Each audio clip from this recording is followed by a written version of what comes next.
I'm your host, Scotty D, and this is a Taylor 224 CE Koa Deluxe. And I want to talk about this beautiful thing today because even the Sweetwater page doesn't mention a couple things that I noticed that are huge selling points about this. And I want to talk about it, look at it, and play it, and hear it, and hopefully you guys stick around. Hawaiian koa. It grows on the Big Island. It doesn't grow on the other islands really that much. I mean, there's none left, I should say. Maybe a couple trees left on Oahu. And as a matter of fact, that thumbnail on my video was a photo that the background is from a photo I took to my visit last year to Waikiki. So I have a couple Hawaiian customers, and I talked to the locals there, and they all call me Howley. Whatever that comes from, I'm not sure, but I'm a Howley. Or effin' Howley, they call me. Anyways, it's the arched back that's different about this Taylor. Not all of the Taylors have arched backs, but what it means for us is that there are no back braces. It allows the guitar is more hollow, it's louder, and I noticed it on another Taylor that didn't have a cutaway, that it had more tone. I guess that little bit of space here scoops out a little bit of the tone also. Not much, but I'm starting to hear it with some of these Taylors, and we're going to look inside, and I'm going to talk about the retail value of this. All right, let's dive in here and look at this. Well, first we'll look at the tag. We'll look at the back. We'll see how it doesn't have any braces.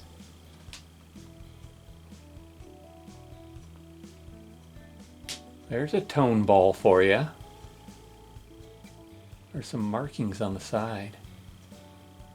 There's the pickup system, the jack. Oh yeah, there's some chalked markings there. Oh, there's some markings on the back. Anyways, there you get it there. The arched back is for strength and kind of for tone. I had a 100-year-old Epiphone guitar in here a couple years ago that just sounded miraculous. A lot of people commented on that video, I gotta get me one of those. And it had an arched back. And then I recall a Guild that was here earlier this year. So the Guild I was talking about was a jumbo. It was like a JF30. It was all maple, had a great arched back. I didn't do a full video on it, but it was the one that shipped in here, and it had a broken neck. Someone tried to pull the neck and they cracked the heel. And I had to reset the neck and do finish repairs on it. And it came out really nice, and it sounded so good. And that old Epiphone sounded so good. And these Taylors with these arched back just sound so good. I guess you guys can judge for yourselves. But from what I hear, I have an ear for the arched back guitar. And Sweetwater's listing on these makes no mention of the arched back and the braceless back design, which I think is a selling point. I mean, why do they not mention it? Is it common knowledge that these 100 and 200 series guitars have arched backs? Am I just learning this now? Is this so well known to everybody that they don't need to make mention of it?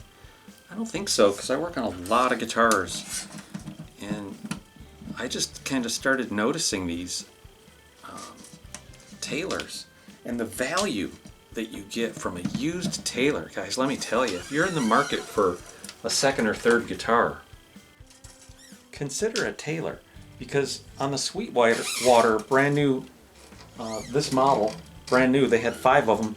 By the way, none of them had figuring like this. This one's absolutely stunning. They list for about $2,000. But I also noticed when I was doing my search that used ones go for about $1,000. So they depreciate very quickly, and unlike Gibson and Martin and some other guitars that go up in price, up, appreciation, Taylors don't do so much. But both the ones that I have I absolutely love them, and I got them for about half price too.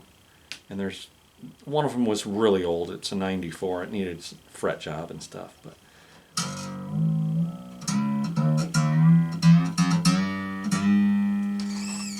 my second newer Taylor, I got a great deal on it, about $1,000 off. And I bought it from Sweetwater's, what is it called, the Gear page, you know, that used site. I think it all comes from Jeff's Music in Fort Wayne, Indiana. By the way, if you haven't been to Fort Wayne, Indiana, to Sweetwater, the actual store, it is quite a treat for a musician. Any type of musician, drummer, keyboards, recording artists, guitar players especially. It's like going into a mall. So when I took my visit over to Sweetwater, it was to pick up this Epiphone Casino Coupe, 2016. The sales guys were all really nice. They had like 10 of them in stock. They brought like 6 of them down for me to try. And the reason I went up there is because it's on my way to Michigan. But also, none of the Nashville stores had the coupe. They had the full-size casino, but I wanted the coupe. I wanted to gain access to the upper frets, and I like the smaller body. And I sure love that casino coupe. I only have 2 guitars with bound fretboard edges. The coupe and the 2009 Gibson SG Standard. I got the Ebony Standard, which has a bound fingerboard with nibs. Love that thing.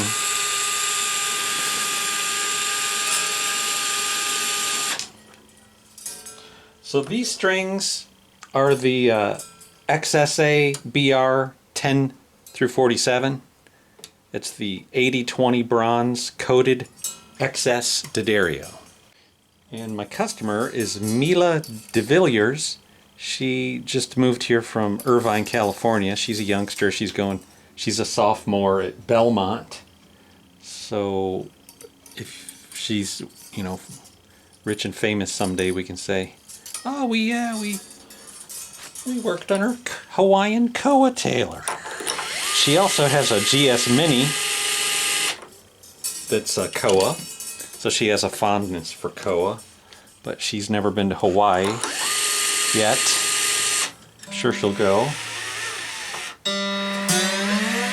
Most Southern Californians get to go sooner or later. It's not that far for them. There it is. Loco Moco. 2 eggs on top of white rice. A hamburger patty under the egg. Boy, that's some good protein, man. That's a good breakfast right there. Loco Moco, smothered in brown gravy. That's good stuff. We could split an order. It'd be completely full.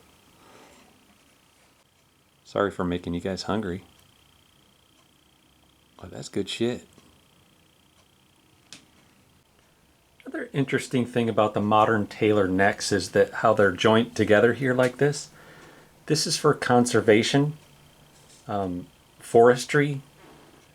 You know, when you use smaller logs, you need to join them together to make these angles and stuff. Whereas the old growth stuff, they just used to hog it out of a 10-quarter, 12-quarter piece of wood. Which actually I have an old Taylor that was a single piece mahogany neck. I'm going to do a video soon, I think. I'm winding things down for the year. I don't like to do any intense restorations in December because I like to enjoy the holidays. And I'm going to do a video and just show you all of my collection. I've got 2 Taylors. I've got probably 5 Gibsons.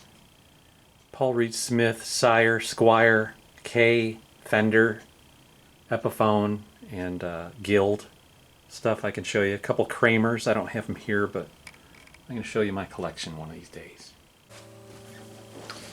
Sorry for the short video this week. It's not a restoration, just a setup, but I was excited to show you guys this guitar. I just thought it was so pretty.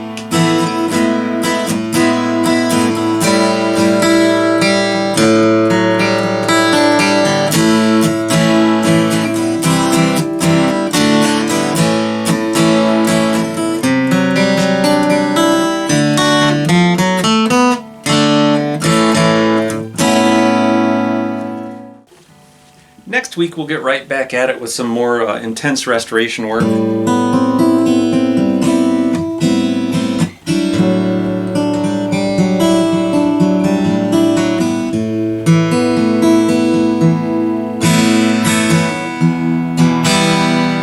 We got an LG1. If you guys are interested in seeing a 66 Gibson LGO